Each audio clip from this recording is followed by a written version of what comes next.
ایک میرا دوست ادھر مجھے ملا، ڈاکٹر ہے، مجھے کہنے لگا کہ میرا جو سینئر تھا نا ایک گورا انگریز، اس نے مجھے بلایا اور مجھے بلا کے پوچھتا ہے یہ بتاؤ کہ یہ جو تمہارا دوست ہے ڈاکٹر سلیم، کیا یہ واقعی بیمار ہے؟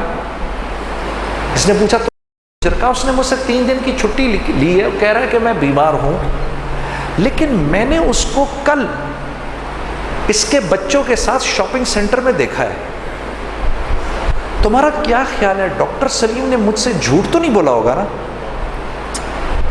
میرا دوست مجھے کہتا ہے میرا دل کیا زمین پھٹے اور میں اس کے اندر چلا جاؤں. پھر مجھے خود ہی کہنے لگا نہیں یار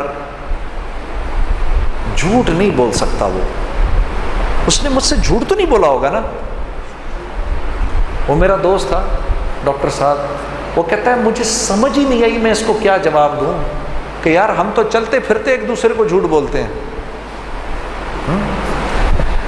تو میرے دوستو کوئی ایک ایسا آپ میں ہے موجود جو مجھے یہ ہاتھ اٹھا کر مجھے یہ بتائے سچ سچ کہ جنید بھائی میں نے آج تک ریڈ لائٹ نہیں توڑی.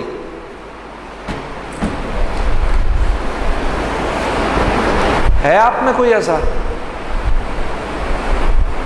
اس کا مطلب ہے سارے ہی جھوٹے ہیں. ہاں آپ کی میری تبلیغ کس کام کی؟ کوئی ایک ہے؟ سنو میری بات غور سے، میری بات غور سے سنو ذرا. ان کے ریڈ لائٹ کا مطلب کیا ہوتا ہے؟ ریڈ لائٹ کا مطلب یہ ہے تم اب رک جاؤ، اب نکلنے کا حق اس کا ہے، ابھی تم رک جاؤ کیونکہ اب نکلنے کا حق اس کا ہے، تمہارا نہیں ہے. وہاں اگر آپ ایک ریڈ لائٹ توڑ دیں اور وہ بات آپ کے ریکارڈ پر آ جائے، 7 ملک ایسے ہیں جو آپ کو اپنے ملک میں گھسنے نہیں دیں گے. کیا سمجھے؟ دنیا کی خلافت میرے ہاتھ میں ہوگی کہ ان کے ہاتھ میں؟ اللہ خلافت کس کے ہاتھ میں دے گا؟